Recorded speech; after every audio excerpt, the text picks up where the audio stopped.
Mahabubabad sub register కార్యాలయంలో స్వామి వివేకానంద జయంతి వేడుకలు register Taslima Begum ఆధ్వర్యంలో ఘనంగా నిర్వహించారు. వివేకానంద చిత్రపటానికి పూలమాలలు వేసి ఘనంగా నివాళులు అర్పించారు. ఈ సందర్భంగా తస్లీమా బేగం మాట్లాడుతూ స్వామి వివేకానంద చేసిన సేవలను గుర్తు చేశారు. ఆయన ఆశయ సాధన కోసం కృషి చేయాలని కోరారు. ఇక స్వామి వివేకానంద అంతటి గొప్ప మహనీయుడు అని పేర్కొన్నారు. ఈ కార్యక్రమంలో సిబ్బంది పాల్గొన్నారు. స్వామి వివేకానంద ఈరోజు స్వామి వివేకానందుడి జన్మదినాన్ని 161 జయంతిని మన సబ్ రిజిస్ట్రార్ ఆఫీస్ మహబాద్లో జరుపుకోవడం ఒక యువతగా నాకు కూడా ఒక గొప్ప అవకాశం.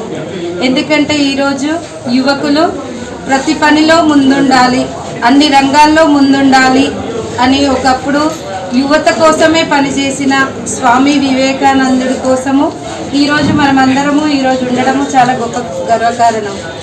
ఇలాగే నేను ఇంకో విషయం చెప్తాను.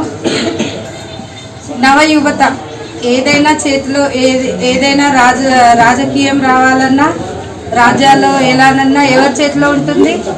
నవ యువతలో చేతిలో ఉంటుంది. అలాంటి యువత ఈ రోజులలో టెక్నాలజీ చాలా పెరిగిపోయింది, కానీ మానసికంగా చాలా మనోవేదనకు గురవుతూ తప్పుదారులు పడుతున్నారు. అలాంటి యువతను వీళ్ళని వివేకానందుడిని ఆదర్శంగా తీసుకొని వాళ్ళ చరిత్రను తెలుసుకొని ఈరోజు ఈ జయంతిగా ఉత్సవాలను ఎందుకు జరుపుకుంటున్నామంటే తనొక పోరాట యువకుడు, యువత కోసం పోరాడినవాడు. మరి యువత కోసం ఎందుకు పోరాడిండు మరి అని తెలుసుకున్న తరుణంలోనే మనం కూడా యువకులం ఏం చేయగలుగుతున్నాం మన సొసైటీకి అని తెలుసుకోగలుగుతాము.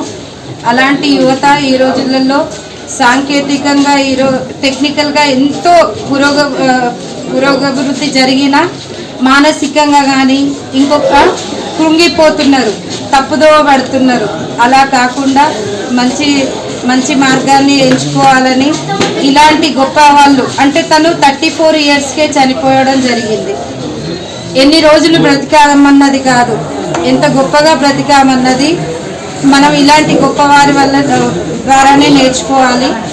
నవయువత ముఖ్యంగా ఏదైనా దేశ పురోగతి అనేది మన యువకుల్లో చేతిలోనే ఉంది. ఒకటి మంచి చేయాలన్నా, మంచి జరుగుతుందన్నా, చెడు జరుగుతుందన్నా, కానీ చెడును త్యజించి మంచి కోసం పోరాడాలని మనస్ఫూర్తిగా కోరుకుంటూ అందరికీ స్వామి వివేకానందుడి జన్మదిన శుభాకాంక్షలు.